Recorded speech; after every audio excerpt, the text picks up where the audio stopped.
Кыргызстанда бир эле сосуд отделение бар. Сосуд центр. Ошол отделение круглосуточный дежурство бар.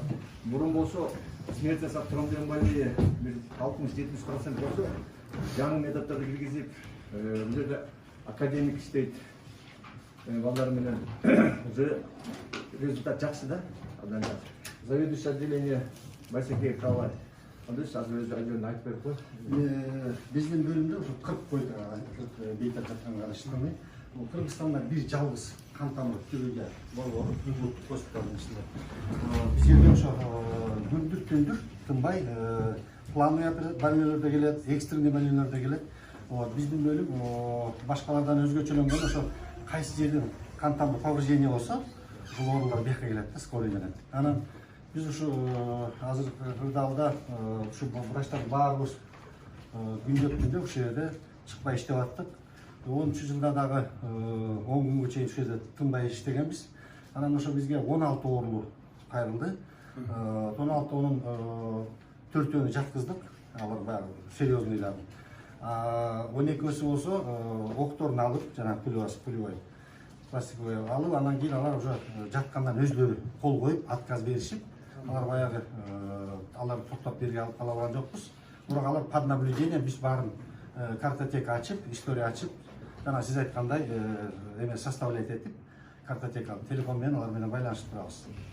Биздеги оорулар төртөөнү болсо акыбалы азыркы маалда акыбалдары относительно удовлетворительный.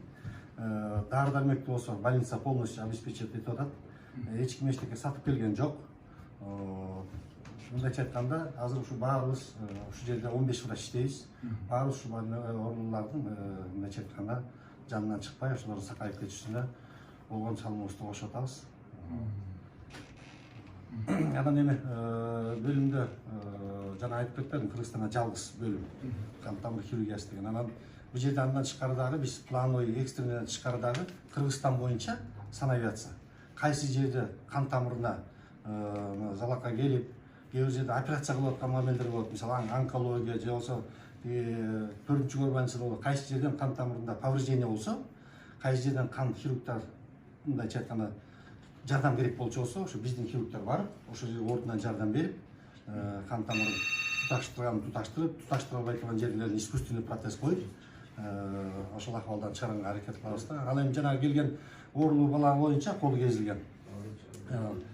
Ал боюнча анын колу сүрөттөн көрдүңүздөр, анын колу восстановленияга мындайча айтканда не подлежит, уже такыр жарактан чыгып калганда, рентген снимогына тартып көрдүк, анализдерин алдык. Мындайча айтканда такыр эле баягы бычырап кеткен. Аны тез албасак, ал ошол жердеги жана грязьдар организмге микробтор организмге всасываться этип, кээ баланын бөйрөгүн иштен чыгарып коюшу мүмкүн, жүрөгүн токтотуп коюшу мүмкүн. Ошон үчүн айла жок консилиум кылдык, ошол түнү сразу замга врач, биякта врачтар болуп, 10 чакты врач болуп консилиум кылып, айла жок кезүүгө туура келди.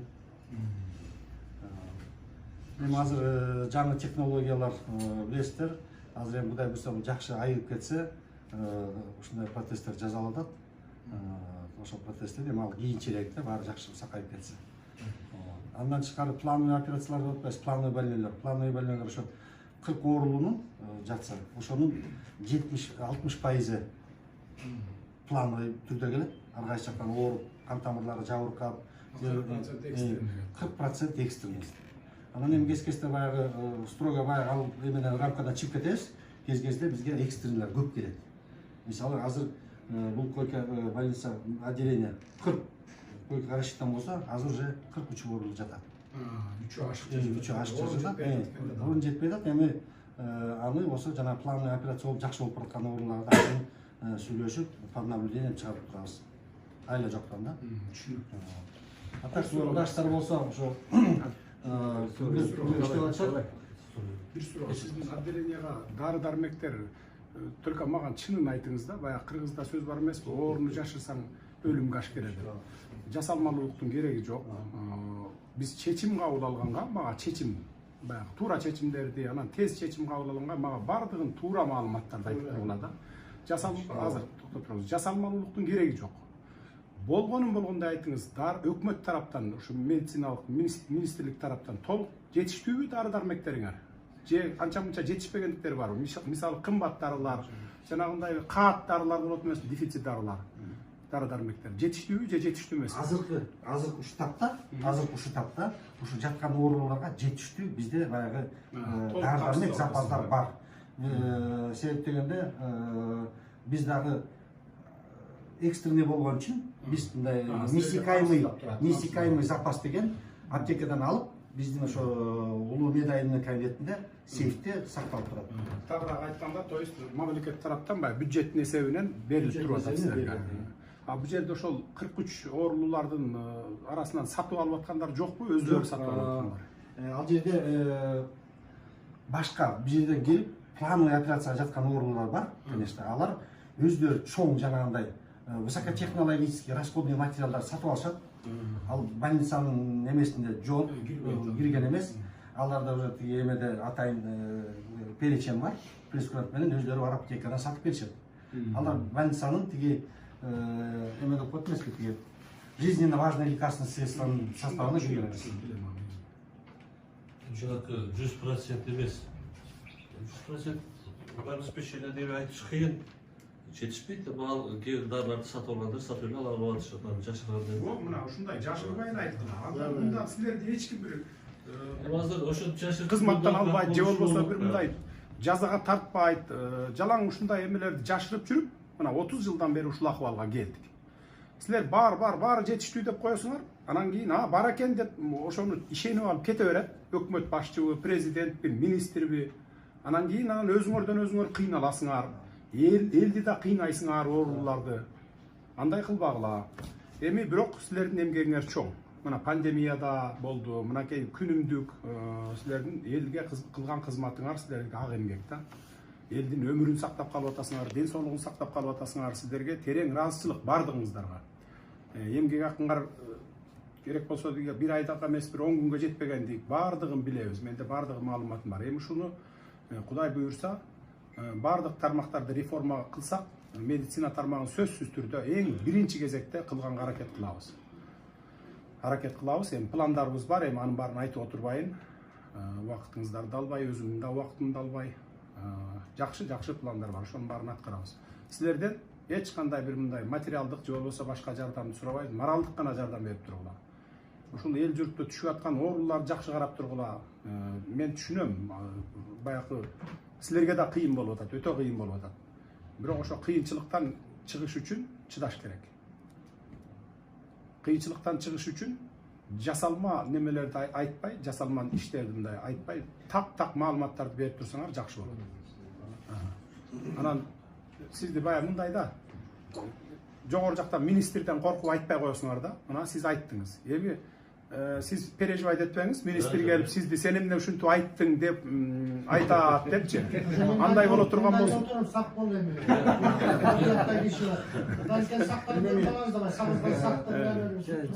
Андай кылбаш керек. Мен министрге да айтам. Азыр министрлерге мен жете элекмин, убактым жетпей атат. Эми өзүңүздөр акыбалды көрүп турасыздар. Бардыгын айтам. Андай жасалмалуулуктун кереги жок. Так, точный маалымат берсеңер, ошого жараша чечимди кабыл алсак, ошондо бүт проблемалар чечилет. Сизден сураган. Айтыңыз.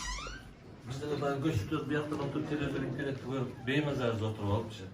Сизде баягы легитимдүү жагына кичине закондошуп баратасыз деп ойлоп атсак, бул каршы болгондор көп болот деп бүгүнкү күндө кандай акыбал? Алар колдой турганбы же алар деле ушундай бөлүп жарды беришеби? Эми баягы юридика жагын сиз түшүнбөйсүз да жакшычы, сиз медиксиз да баягы немени. Бул толук кандуу мыйзам жагын алганда мен толук кандуу премьер-министрмин. Анткени мындай болот да мыйзам боюнча. Мыйзам боюнча жогорку кеңеш чогулат. Аны спикер чогултат, жогорку кеңешти спикер чогултат. Андан кийин 61 депутат катышса, кворум болот. 61 депутат катышты. Кворум болду, сессия болду. Анан мурдакы спикер арызын жазып кетти. Анын арызын кабыл алышты да жаңы спикерди шайлашты. Абдылдаев Мыктыбек Үсүкүч болду. Эми түз эфирден барыңыздар эле көрүп турдуңарбы, бүт журналисттер тартып атты. Ал жерде бир жаап жашыра турган, же бир мындай жасалмалай турган эч нерсе болгон жок. Жаңы премьер-министр жаңы спикер шайланды. Андан кийин менин кандидатурамды жылдырышты. Аган добуш беришти, бекитишти. Мына бул мыйзамдуу, толук кандуу мыйзам жолу менен кеттик да. Ал эми тигил тарап, сиз айтып аткан тигил тараптыкы эч кандай мыйзамсыз алардыкы. Бир 44 депутатты чогултуп алган экен дагы, баягы эми азыр көрүп атпайсыздар, ушундай акыбалда 2 бөлүнүп, 3 бөлүнүп, баягы эптеп эле бир жерде барып мыкчып кучактап отуруп калайын дейт бир креслону да. Алар чогулткан экен, ал жерде же спикери жок, же вице спикерлери жок. 2 вице спикер тең ошо сессияда болду. Башка жакка барган жок. Анан 44 депутат кол коюп эле же баягы мыйзамдуу жолу спикер чакырат сессияны. Жөнөкөй депутат чакыра албайт. Же болбосо 40 депутаттан кем эмес чакырышат да, ушуну инициатива киргизет, анан же президент же спикер ушундай юридикалык жолу да булчу. Анан эми тигилердики баягы мындай кандай десем бир мындай мыйзамсыз эле жөнөкөй жол менен кетти. Алардыкы эч ким тааныбайт аны. Мамлекетте тааныбайт, дүйнөлүк коомчулукта да тааныбайт да. Мына сиздерге мындай жөнөкөй тил менен түшүндүрдүм. Сизге чоң рахмат, келип биздин ушул балаларды көрүп бергениңизге. Биздин медиктердин каалары эле тынччылык болуп эле, батыраак эле өлкөбүздө правовой полега кирип эле иштей беришибиз керек. Потому что бул жерде балдардын баардыгы күнү түнү эмгек кылып атышат. Үйлөрүнө кетишпей.